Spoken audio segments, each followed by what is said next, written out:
Nabii Oliva, dada wa jibu, ana majibu ya maswali yako. Karibu katika kipindi kizuri cha Saa ya Kufunguliwa Kwako. Leo nataka niseme na wewe, kwa nini jina la Yesu alifanyi kazi kwako, au mamlaka inayotamkwa ya jina la Yesu haifanyi kazi kwako.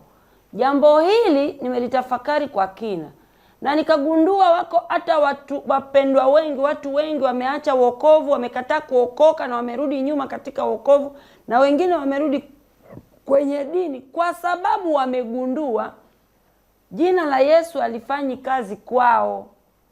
Jina la Yesu ni mamlaka. Yesu yuko hai. Biblia inasema katika kitabu cha Wafilipi sura ya 2 mstari wa 10 na 11, ili kwa heshima ya jina la Yesu viumbe vyote mbinguni na duniani na kuzimu vipige magoti mbele yake, na kila mtu akiri ya kwamba Yesu Kristo ni Bwana, kwa utukufu wa Baba. Jina Yesu linatokana na neno Yoshua. Bwana Yesu asifiwe. Kuna watu wengi wanasema, hivi mtumishi, hii mamlaka mbona haifanyi kazi kwangu? Hii mamlaka inafanya kazi kwako, lakini Mungu anataka ukatae hofu. Zaburi ya 23 na mstari wa 4.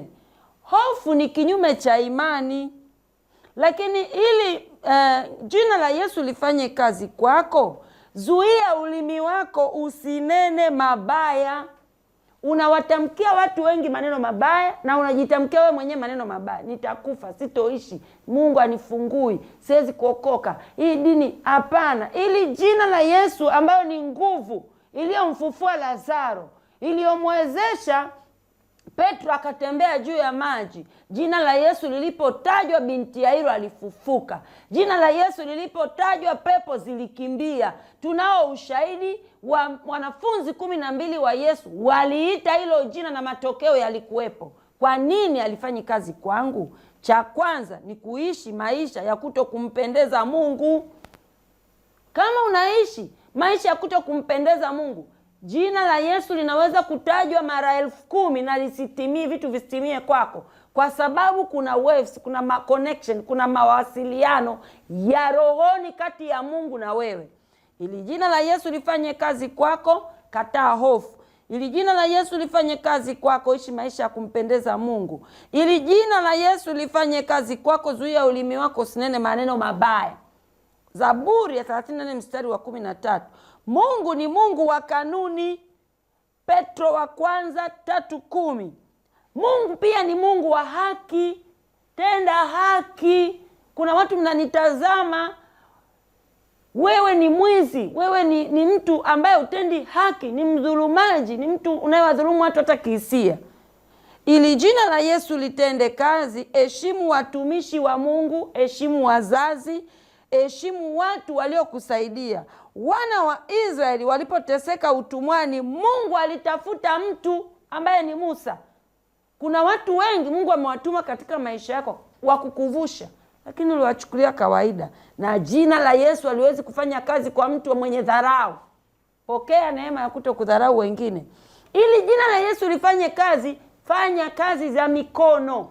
Na wewe unayenitazama ambaye umepata ulemavu, umepata magonjwa, huwezi kufanya kazi, na achilia uwepo wa kimungu katika maisha yako, uinuke, utembee, ufanye kazi. Bwana akutetee. Bwana Yesu asifiwe. Na ili jina la Yesu lifanye kazi, tumika, mtumikie Mungu kwa muda wako, kwa mali zako, kwa kufuata imani. Bwana Yesu asifiwe. Kitabu cha Kutoka sura 23 na 25 na 26 anasema, nanyi mtamtumikia Bwana Mungu wenu, naye atakibarikia chakula chako na maji yako, na hesabu za siku zako nitazitimiza, nami nitatuma utiisho ndani yako. Kuna utiisho wa kimungu ambao unatakiwa utembee nao ukushindie interview. Utiisho wa kimungu unatakiwa utembee nao ukushindie dhambi. Utiisho wa Mungu unatakiwa utembee nao ukienda kuomba fedha mahali kokote wakupatie. Unahitaji huo utiisho. Lakini jina la Yesu halifanyi kazi kwa sababu huo utiisho haujafika katika kiwango kinachotakiwa. Pokea hiyo neema. Bwana Yesu asifiwe. Ili jina la Yesu lifanye kazi kwako, hakikisha unakuwa mwanafunzi wa Yesu. Mwanafunzi mzuri anahudhuria vipindi, soma Biblia, sikiliza nyimbo zinazorudisha utukufu kwa Mungu wetu. Bwana Yesu asifiwe. Kama unatamani mamlaka ya Yesu ifanye kwako, ni wajibu wetu sisi kumwabudu Mungu na kukataa kumwabudu ibilisi.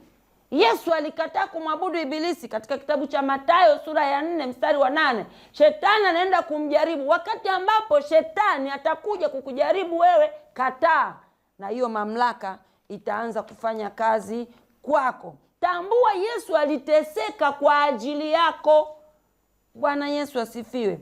Yohana 3 mstari wa 18 anasema, amwaminie yeye hahukumiwi.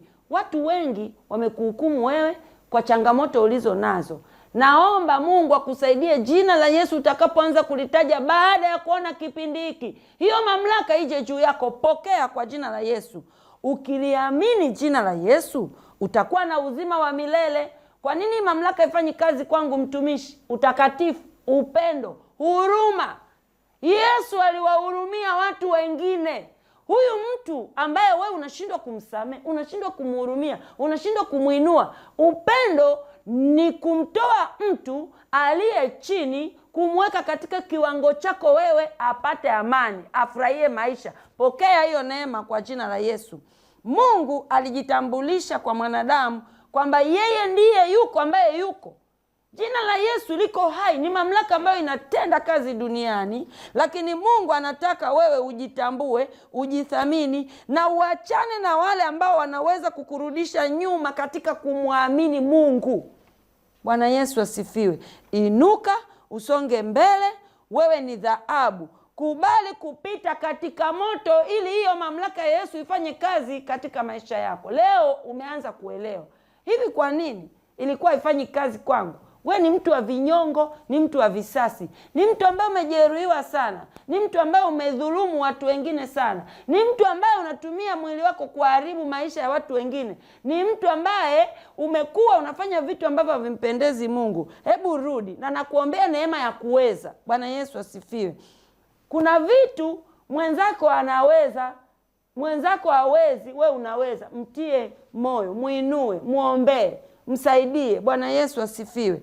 Ili jina la Yesu lifanye kazi kwako, kataa utumwa, kutumikishwa, maisha ya kutumikishwa, maisha ya kukubaliana na vitu ambavyo uvitamani. Maandiko yanasema katika kitabu cha Marko sura ya 9 mstari wa 23, ukiweza yote yawezekana kwake yeye aminie. Lakini pia anasema yoyote myaombayo aminini mnayapokea. Kama huwa unapiga goti na kumwomba Mungu na unatoa sadaka, amini Bwana atakutendea.